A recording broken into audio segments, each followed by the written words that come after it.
Olá, mulheres, sejam muito bem-vindas ao programa Mestras do Bem. Hoje estamos dando início aí à nossa série Doadoras de Vida em Treinamento. No primeiro episódio a gente conheceu um pouquinho mais da nossa convidada e hoje nós vamos responder as perguntas de algumas mamães que compartilharam aí conosco pelo Instagram e pelo WhatsApp. Mas antes eu gostaria de apresentar a vocês Lília de Paula. Lília, seja muito bem-vinda. Obrigada. Lília, para o pessoal que não assistiu o primeiro programa, se apresenta para eles, por favor. Quem que é a Lília? Bom, a Lília é uma serva de Deus, uma filha amada do Pai, como eu falei no primeiro episódio, né? E eu sou terapeuta e sou educadora parental e eu tenho um sonho. E esse sonho é fortalecer famílias. E para que eu consiga fortalecer famílias, eu preciso de você e eu preciso de cada uma de vocês que está me vendo agora. Porque sozinha eu não consigo. Então eu tenho esse sonho e é uma missão de fortalecer famílias. E isso que a gente está fazendo aqui agora, essa nossa conversa, é para que isso aconteça. Então eu espero que você que está assistindo a gente compartilhe esse vídeo com milhares de famílias, porque você pode ser a resposta do pedido e da oração de alguém. Pode ter uma mãe precisando ouvir isso que você está ouvindo aqui agora. Que missão linda, né? Obrigada. E bíblica, né? Porque Paulo nos ensina, né? Nos alerta a viver isso, essa relação de mulher para mulher, de vida para vida, aprendendo, crescendo e multiplicando o reino, né? Compartilhando as nossas histórias, compartilhando as nossas vidas para o crescimento do reino e para que as pessoas conheçam a beleza do Evangelho de Cristo através das nossas vidas, Amém. né? E a maternidade aí é um campo maravilhoso para isso, porque como a série diz, nós somos doadoras de vida, não perfeitas, mas sempre em treinamentos, né? Sempre buscando ser melhor. E a nossa primeira pergunta tem a ver com essa palavrinha que eu acabei de falar, mulheres perfeitas. E aí, Lília, tem mães perfeitas? A gente sempre escuta isso. Não. Não existe mãe perfeita, né? Não existe ninguém que é perfeito, que não tenha algo para melhorar ou que não tenha algo para aprender. E sim, a gente precisa estudar para ser pai e mãe. A gente não nasce sabendo, né? E a gente tem que desenvolver habilidades, e a gente tem que desenvolver competências, e a gente tem que entender sobre as fases de vida do nosso filho. Então, não existe mãe perfeita, é um mito. A gente aprende isso desde criança porque tem muita cobrança em cima da mãe, né? Mas isso não existe. Existe um Deus perfeito que nos capacita, e a nossa capacidade vem dele. Porque se fosse de nós mesmos, a gente não conseguiria fazer. E esse Deus perfeito nos escolheu para sermos mães. E nós temos o dom de gerar a vida. Nós temos o dom da vida em nós. Todo ser humano que pisou nessa terra, inclusive Jesus, nasceu de uma mulher. Exatamente. Então, a mãe, ela constrói a humanidade. Porque não existe, gente, não existe nenhuma profissão no mundo, nenhum trabalho mais nobre do que o de ser mãe. Porque se a gente tem bons programadores, se a gente tem boas pessoas no design, se a gente tem boas apresentadoras, se a gente tem bons presidentes, diretores de empresa, foi uma mãe que criou e que formou esse ser humano. Abraham Lincoln falava, né, que as mesmas mãos que embalam o berço governam o mundo. Então, quando você perceber a grandiosidade do que Deus colocou nas suas mãos e que a sua capacidade vem dele, quando você entender isso, você vai deixar de acreditar e de esperar e de se cobrar em ser perfeita, porque não existe isso. Então a gente pode dizer que aquela frase, quando nasce um bebê, nasce uma mãe e nasce um pai, ou seja, os três estão num processo de aprendizado e de crescimento juntos, é verdadeiro. Sim, mas você não necessariamente assim que nasce o seu filho, automaticamente muda uma chave aqui e você sabe tudo o que fazer. Você precisa estudar para isso. Você estuda até para poder fazer a mesa posta? Sim. Você estuda qual jarra que vem primeiro, qual que vem depois, os masculinos do lado do lado esquerdo, o feminino do lado direito. Por que não estudar para ser mãe e pai? Né? Não acredito que assim que seu filho nasce, aí baixa um download e você já sabe tudo que tem que fazer. Então, você precisa, sim, buscar conhecimentos para desenvolver Sim. habilidades, para lidar com cada fase do seu filho. E aí você vai, sim, no outro sentido, aprendendo com seu filho, você vai aprendendo a ser mãe. Né? Mas não negligencie o fato de ter que buscar conhecimento para isso. Porque Sempre, você busca né? conhecimento para investir seu dinheiro, você busca conhecimento para fazer uma mesa bonita. Você não casa e automaticamente nasce uma mulher que sabe colocar a mesa. Sim, com certeza, né? Então, é preciso estudar para ser pai e mãe, sim. Investimento, né? Sim. Investir nesse caminho da paternidade, da maternidade, para poder ter aí uma família bem estruturada, né? Isso mesmo. Vamos para a segunda pergunta. Vamos lá para o meu apoio aqui. Olha só. Adeus mulher, adeus esposa, adeus amiga e tudo mais. Mito ou verdade, Lília, que a vida da mulher acaba quando ela se torna mãe? Pode ser verdade, pode ser mito. Depende de quem, depende da visão de quem. Para mim pode ser uma verdade, para você pode ser uma mentira. Depende do significado que eu dou para a maternidade. Certo. Então, qual é o significado que eu estou dando para a maternidade? Ser mãe é difícil demais, eu não dou conta, eu vou explodir, ninguém me apoia. Nossa, mas gente, eu não vejo a hora desse menino crescer, eu não vejo a hora de ficar livre da fralda, eu não vejo... Aí é o significado que você está dando. Né? Agora, se eu dou um significado de que a maternidade é linda, né? De que eu tive o privilégio de gerar uma vida, e como passa rápido, como eu quero aproveitar. Olha que bonitinho ele correndo, olha que perninha mais gordinha, deixa eu dar uma mordidinha, uma apertadinha nesse pezinho. Ai, gente, olha o meu pedacinho ali, ele é 50% eu e 50% o pai dele, olha como parece, olha como eu estou deixando um legado, olha a oportunidade que eu tenho de criar essa criança para ser um homem do bem, para levar a palavra do Senhor adiante, para contar a história da salvação. Não vai ser isso. Né? Então, depende muito de quem está olhando, de quem está falando. Então, eu deixo essa pergunta para você. Qual o significado que você tem dado para a maternidade? Para o ser mãe? O que isso significa para você? Eu não tinha, assim, pensado por esse lado. Às vezes, quando eu recebi essa pergunta, eu pensei assim, será que essa mulher está pensando que ela agora é mãe? Né? Porque falou adeus amigas, adeus marido, adeus amigos, tudo. Ela vai abandonar todo mundo, né? Vai abandonar o emprego e vai vestir a camisa de mãezona e o resto nada mais importa para ela? Inclusive o índice de divórcio acontece muito nos 3 aninhos, por volta dos 3 aninhos do filho e na adolescência. A adolescência é um segundo parto, né? Existe uma mudança no cérebro da criança que acontece mais ou menos nos 3 aninhos, tipo, eu dou conta de abrir a porta, não quero essa roupa, eu quero essa, deixa que eu como sozinho, deixa eu segurar sozinho, que só vai acontecer de novo na adolescência. Quando eles têm esse start da autonomia, isso. né? E se eu não busquei conhecimento para isso, se eu não tenho habilidade para lidar com isso, acaba gerando muitos conflitos entre o casal e acaba tendo divórcio. Então, eu tenho que ter... Aí vem a construção, que eu queria muito que todos os casais, antes de se casarem, me procurassem. Porque eu já vou entrar no casamento sabendo qual o propósito dessa união, qual o propósito desse casamento.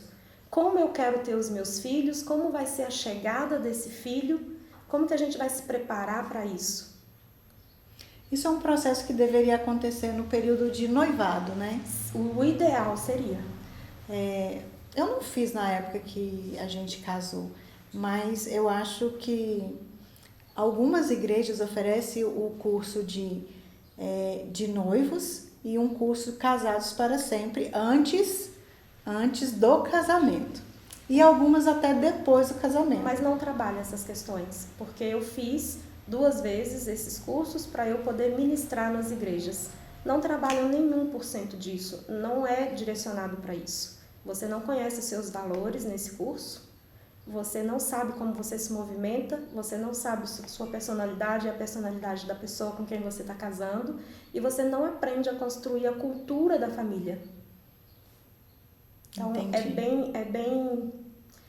é muito bom. Eu fiz 2 vezes, porque trabalha a palavra de Deus, porque te incentiva, porque te inspira, mas não trabalha essas questões. Então tá aí uma dica aí para os noivos, para os namorados que pretendem casar, ter uma família, já procurar ajuda, né? Sim. De pessoas que possam ajudar aí eles nessa construção desses valores, saber Exatamente. essa constituição da família e o que eles desejam ter, né? Como essa vida familiar e futura, né? Para que seja uma bênção.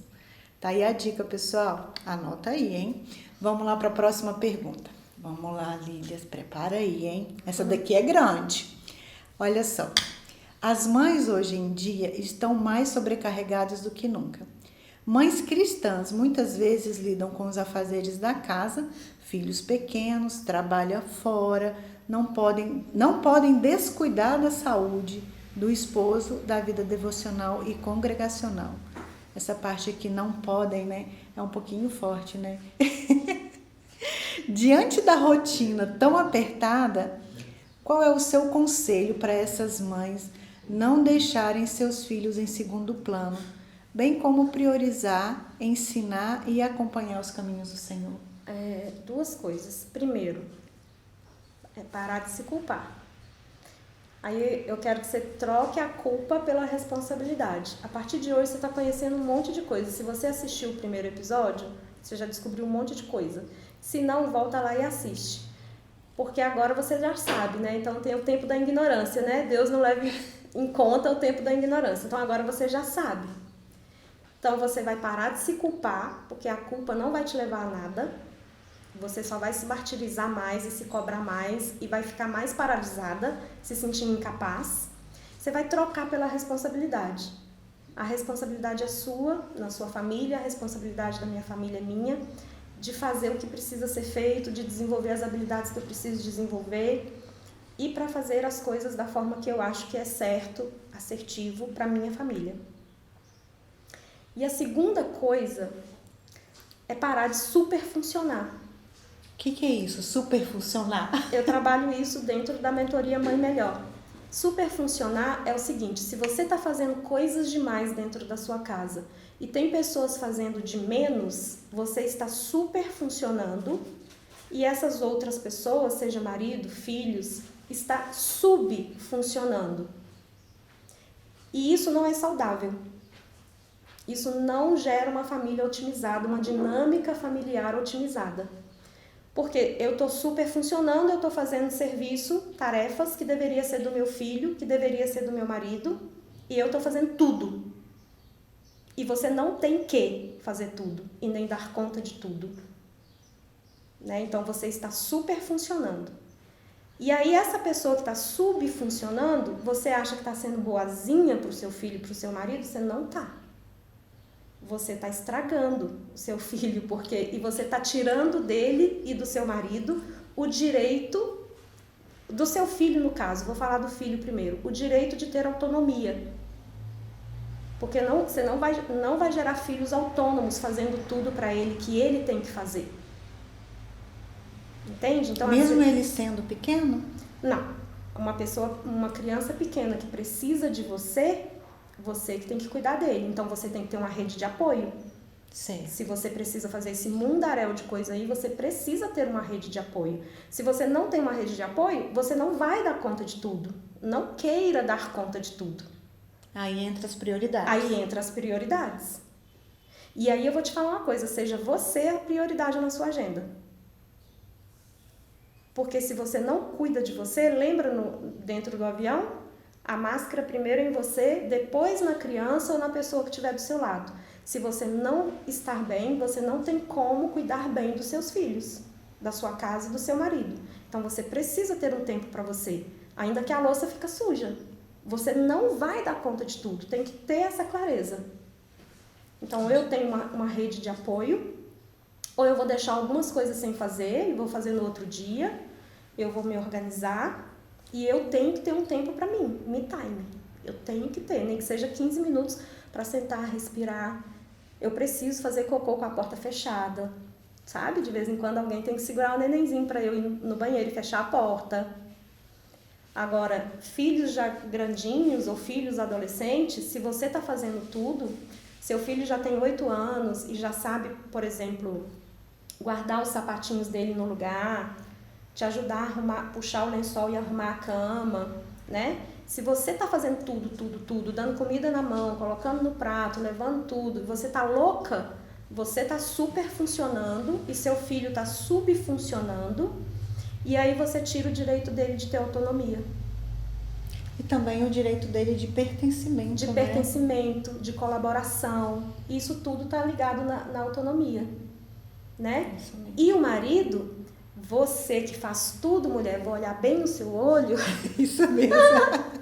Você que faz tudo pro seu marido, cuidado porque ele pode te abandonar a qualquer hora. Porque todo relacionamento tem que ter um equilíbrio entre o dar e o receber.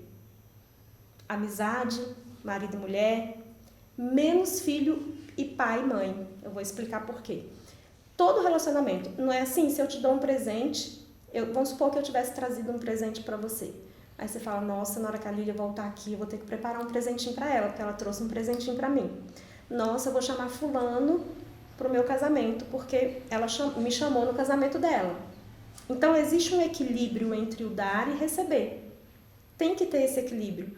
Você pode buscar na sua memória aí que aquela pessoa que você só dava, ela afastou de você. Geralmente é quem só recebe que afasta. É verdade. Sabe por quê? Porque a gente não consegue dever nada a ninguém. A gente fica como devedor e isso é inconsciente. Eu me sinto devedora e aí, nossa, a Roberta é boa demais pra mim, eu não consigo chegar perto da Roberta. A Roberta faz tudo, a Roberta é perfeita, eu chego lá, tem essa mesa maravilhosa. Quando eu assusto, a Roberta tá me mandando uma mensagem, tá me mandando um cliente, tá fazendo isso, eu nunca fiz nada pra Roberta, eu acabo me afastando, porque eu não dou conta de chegar no seu nível. E aí você pode olhar na igreja, os casais, as pessoas que se divorciam. Geralmente, quem recebe demais é que pula fora. Aí o outro fala assim, nossa, mas eu fazia tudo pra ela, ou mulher ingrata, eu dava tudo que ela queria, eu comprava carro, eu comprava roupa, eu fazia isso, e ela me abandonou e ela me traiu. Porque ela recebia demais. Você era bom demais pra ela, ela não conseguia chegar no seu nível. Entende? Entendi. Então, você que está fazendo demais, dá espaço para o seu marido fazer. Dá espaço para ele cuidar de você. Para de querer ser essa mulher aí, tipo, não, deixa que eu carrego a sacola, deixa que eu troco o gás, deixa que eu troco a lâmpada. Mas não troco mesmo, meu marido que troca a lâmpada, meu marido que troca o gás. Dá espaço para o seu marido, se deixa ser cuidada. Para de fazer tudo, para de super funcionar. Tem adultos funcionais dentro da sua casa e que pode fazer a função dele e você fazer a sua função. E aí equilibra isso aí. E aprende a equilibrar o dar e o receber. Agora, muito importante eu falar que entre pais e filhos não tem isso. Porque o filho nunca vai conseguir pagar a vida que o pai deu e a mãe deu.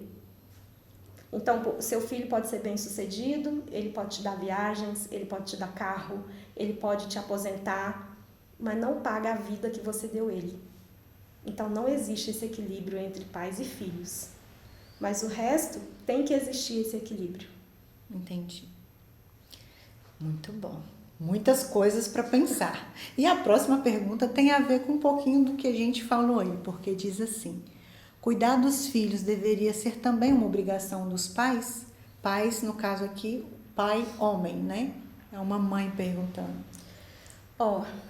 Eu acho que essa mãe tem muitas coisas para resolver aí no casamento, no relacionamento. E precisa sentar e conversar.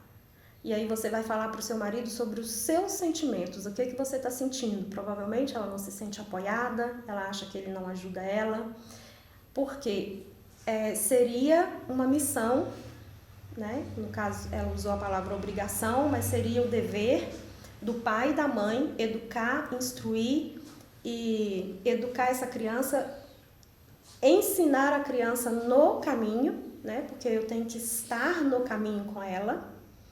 É obrigação dos dois, é dever dos dois.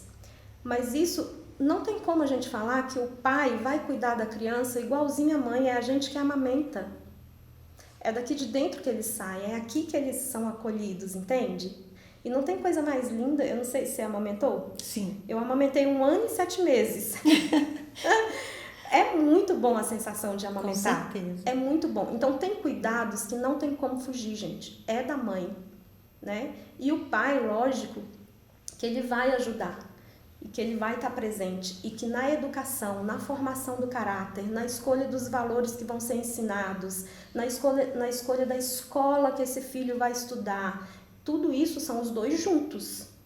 Por isso a importância de ter a clareza. Qual a intenção desse casamento? Qual o propósito desse casamento? Por que eu escolhi passar o resto da vida com essa pessoa? E tem outras coisas que o pai pode ajudar, especificamente nesse processo. Às vezes quando a criança é pequena, né? Não sei se a mãe aí tá com uma criança pequena ou maior, mas enquanto a mãe amamenta, o pai pode fazer um suco. Sim, Quando claro. precisar, ele pode trocar uma fralda. Aí vem a função, né? E a subfunção e a rede de apoio. O banho, às vezes é a mãe que está precisando ali de um carinho, de um mimo. Sim. Essa parceria, essa troca. E às vezes, né? Vamos voltar lá àquela pergunta que a gente falou no início, né? Um pai e uma mãe, ele é um processo para ele aprender. Então ele precisa estudar, né? E por mais que ele estude, ele só vai aprender a partir do momento que ele pratica, né? Que ele está vivendo essa paternidade. E às vezes é a questão da comunicação, do diálogo. Amor, vem cá, eu preciso que você me ajude nisso. Exatamente. E os dois vão aprendendo. Isso. Eu, quando tive o meu primeiro filho, eu não tive a minha mãe para me ensinar. Eu não tive a minha sogra. Não porque elas não queriam. A minha mãe morava no Ceará, ela ficou 1 semana, no máximo 10 dias. Ela sempre esteve comigo quando foi para eles nascerem. Aqueles primeiros dias, ela nunca me deixou sozinha. Mas depois, né, que o umbigo cai, ela fala assim, missão cumprida. Nossa, e agradeço muito a minha mãe por isso, né? Mas o depois é a gente que tem que construir, é a gente que tem que se virar.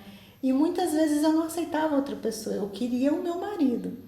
Eu queria ele lá, o pai do meu filho, aquele companheiro que me conhecia. E aí eu vi que a gente precisava muito disso. Eu não sabia de nada. E não tinha mãe nem sogra, minha sogra sempre trabalhou muito. Então ela não tinha condição também de estar presente, mas quando podia, eles estavam lá. Mas isso do dia a dia, da madrugada, do tomar banho, da febre, né, do tudo, é a gente. Sim.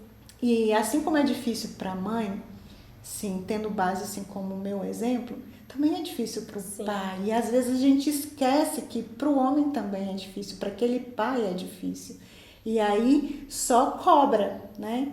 Muitas vezes eu já cobrei do meu marido as coisas que ele não fazia, mas eu nunca tinha parado para pensar, até depois que eu aprendi, né?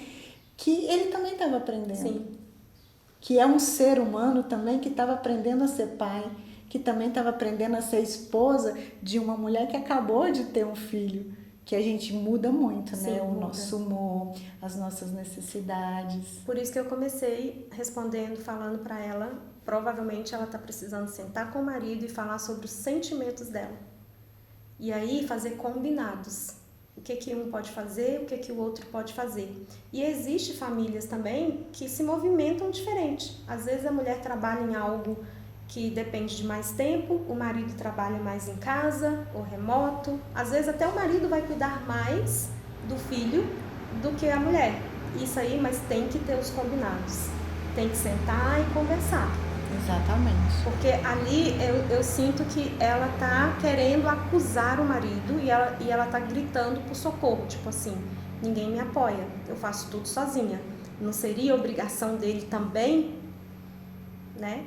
E sim, é obrigação dele ser pai e você ser mãe. Mas tem que ter um diálogo e tem que falar do sentimento, não é acusar. Não é chegar a falar, você não faz isso, você só faz aquilo. É falar, eu me sinto dessa forma e dessa. Será que a gente pode conversar? Será que a gente pode fazer de uma forma diferente? Isso mesmo. Dá certo, gente? Dá certo. Vamos lá. Próxima pergunta. Dizem que quando nasce uma mãe, nasce a culpa. Constantemente nos sentimos culpados de diversas formas por não... peraí que o computador aqui foi muito rápido. Calma aí, meninas, vamos lá. Me perdi aqui. Achei. Vamos lá, de novo. Dizem que quando nasce uma mãe, nasce a culpa. Constantemente nos sentimos culpadas de diversas formas por não atendermos todas as necessidades dos nossos filhos, como achamos que deveríamos. Isso aqui é realmente legal. A gente acha muita coisa, né? À luz da palavra de Deus, qual é a mensagem do Senhor para o coração dessas mamães aí, hein, Lília? Ah, Senhor. Gente, a culpa, né? Em primeiro lugar, Jesus já levou nossas culpas, nossas dores, nossas vergonhas lá na cruz, né? Agora a culpa, nós mães, se a gente não trabalha fora, quem aí não trabalha fora, gente, se sente culpada por não trabalhar fora? Sabia que as mulheres se sentem culpadas por não trabalhar fora e acham que o dinheiro é só do marido? A importância de saber o propósito do casamento. Nós somos um casal, cada um tem a sua função. Se o marido está fazendo o dinheiro e trazendo para casa, é os dois. A esposa está aqui cuidando da casa e do filho. Então o dinheiro não é do marido. É nosso. É nosso. Né? O filho não é do marido ou é meu só porque eu que estou ficando em casa com ele. É nosso. E por isso, qual é o propósito dessa união e desse casamento? E aí, gente, vale lembrar, eu tenho uma palestra só sobre isso. Aí vale lembrar que é o seguinte, a família vem primeiro. Aí esse marido recebe uma proposta para trabalhar num emprego na cidade X, para ganhar 3 vezes mais do que ele ganha. Eu tenho que ver primeiro a família. Qual é o propósito dessa família? O que a gente combinou? Encaixa nesse emprego, nessa promoção que eu recebi? Se não encaixa, porque eu conheço casais que o marido foi primeiro e a esposa ficou, e aí teve traição, e aí teve um monte de coisa, e aí o casamento acabou. Eu conheço casais que levou os filhos para esse lugar onde foi prejudicial para os filhos. Então, essa proposta que você recebeu encaixa no propósito que você tem para o casamento? Né? Então, pare de se culpar achando que só seu marido que está fazendo dinheiro. Não é. Vocês são um casal. Vocês se uniram com um propósito. Qual é o propósito? E as outras que trabalham fora também se sentem culpadas. Porque passa pouco tempo. E aí chega, quer fazer tudo pro filho, quer dar tudo, porque o filho pede alguma coisa e você vai dando, porque não quer ver ele chorar, porque você passa pouco tempo com ele, vai criando uma dependência emocional muito grande. Se o seu filho não faz nada sem você, se ele sempre precisa de você, já é um alerta, tá criando uma dependência emocional aí. Né? Então, os dois jeitos essas mulheres se sentem culpadas. Então, pare de se culpar. Porque a culpa, a mãe, gente, o pai, não deveria nunca se sentir culpado. Tipo, vocês geraram a vida. Vocês deram a vida para essa pessoa. Né? Vocês estão fazendo o seu melhor. Você está dando o seu melhor. E se você acha que precisa melhorar em alguma coisa, busque ajuda, melhore. Aí eu falo de novo, troque a culpa pela responsabilidade. O que você pode fazer a partir de hoje para ter mais tempo com a sua família? O que você pode fazer a partir de hoje para ter mais diálogo dentro de casa?